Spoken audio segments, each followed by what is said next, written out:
Alright, before we get started, great to be back with my regular videos. I got a lot of positive feedback on my previous video. If you guys haven't watched it, I urge you to watch it. I talk about Black Lives Matter, I talk about my opinion on the anti-terror bill, why we need mass testing here in the Philippines, and how we can help in both the Black Lives Matter movement and fighting the anti-terror bill. If you have watched it and reached out to me, all I had was positive feedback, so thank you guys very much for watching it. I'm gonna keep learning, I'm gonna keep speaking out, I'm gonna keep doing my part to stay on the right side of history, and at the same time, I'm gonna try my best to still continue doing what I love, still continue being creative and keeping busy during this quarantine. Stay home, stay safe, wash your hands, wear your mask if you have to go outside, if you absolutely have to go outside. And my second point is Adidas. What the hell is this, man? Why would you send me a rip box? What's the point of putting the fragile sticker on if you guys are gonna end up either sending me a already broken product or breaking the product regardless of the fact? I know I'm bitching about a small little detail. The shoes are fine, thank God, but you know, come on, man. I'm just kidding, I'm not that bothered. It's not like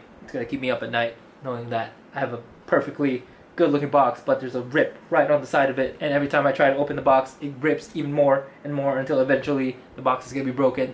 It's not a problem! Not a problem! Hey guys, I'm back again with another sneaker review, and surprisingly enough, even for me, it's another Yeezy 350. I know I said in the previous videos that I'm done pretty much with the Yeezy 350 V2 line, especially because of the similar colorways that come out and are about to come out once or twice a month, but this one is such a classic colorway, maybe even one of the best ones of all time. So without further ado, let's jump into my review, my first impressions, and my honest opinions on the Adidas Yeezy 350 V2 Zebra.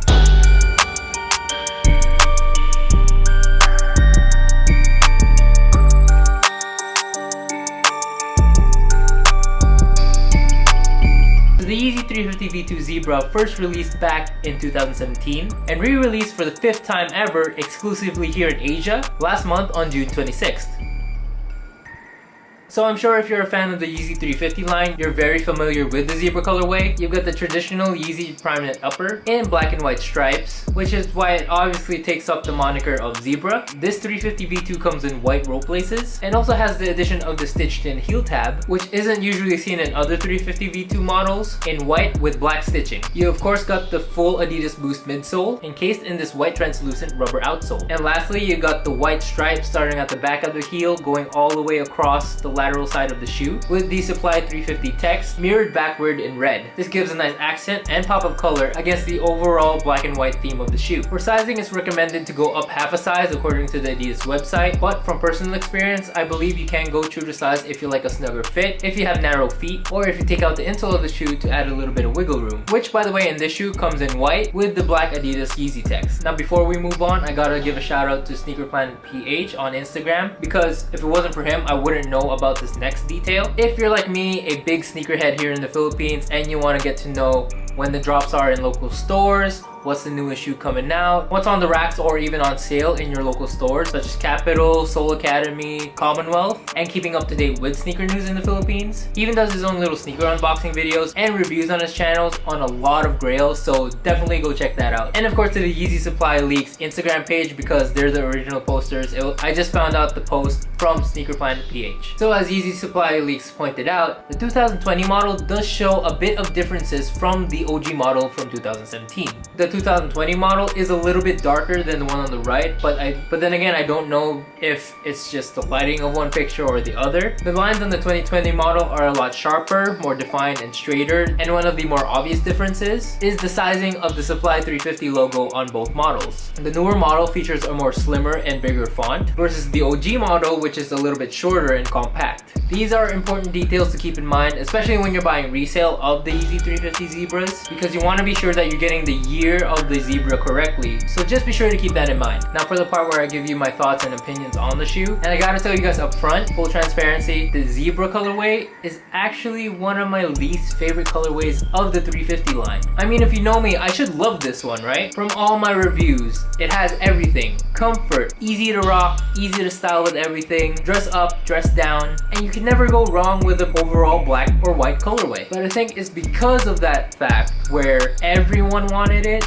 was exactly why I didn't want it. I know it's weird, but I guess for my collection, I love being the odd one out and having the more uncommon shoes, the ones that not everyone knows or not everyone has, because it gives me the opportunity to talk about the shoe, give a little bit of history, why I like it, where it's from, and share my love for that specific shoe. The Zebras have been coveted by sneakerheads since it's come out in 2017 for obvious reasons, and that's probably why I didn't like them to begin with. Maybe that inadvertently makes me some kind of hype beast hipster or something, but I feel like some of you guys know what I mean. But the real reason why I copped the shoe in the first place was because it was so easy to cop the shoe in the first place. Considering this is the 5th release of the Zebras, it's only actually the 2nd time that it re-released here in the Philippines. But I'm super surprised these didn't sell out within the first 30 minutes of the launch, not even the first hour of the launch. It actually took a good few hours before the shoe actually sold out, which is great for people like me because almost everyone was able to get a pair, as far as I know. It also raised a question in my head on the random timing of the restock. One theory I had with why they re-released the Zebras in Asia was because they had an excess stock in the US. The US actually already had 1 or 2 re-releases since 2017, but because of the factors such as so many new 350s are coming out, and maybe if they re-release for the 3rd or the 4th time, they knew that it wouldn't sell out anymore because everyone was able to cop a pair since the 1st and 2nd re-release. Plain and simply, the hype had just died down. So if this is true, it's a really smart marketing strategy. Why re-release in an area that has a high stock but low demand when you could re-release in a place like Asia that has never had a re-release, so the demand is high and the stock is low, which could explain why it took so long for the shoe to sell out, because Adidas had a multitude of stocks that they wanted to spread out throughout the world, but then switched up the game plan and released exclusively in Asia, where the high demand in the market is concentrated. I don't know, this is all theories, I don't know the stock numbers, I don't know why. It could have just been a glitch on the Adidas website and it sold out way before it actually said sold out. Just so you guys know, we don't have the Adidas app or the sneakers app. We still use the web browser to try and cop shoes. That's how far back we are here in the Philippines, but we all love sneakers and we'll do anything to cop a sneaker that we really like. It's super interesting considering it's the 5th re-release. This is practically a general release colorway by now, but the hype around it is still here to stay. I guess it just goes to show, if you got a clean, sleek, comfortable, easy to rock, and easy to style pair, it's gonna be pretty hard to beat a classic.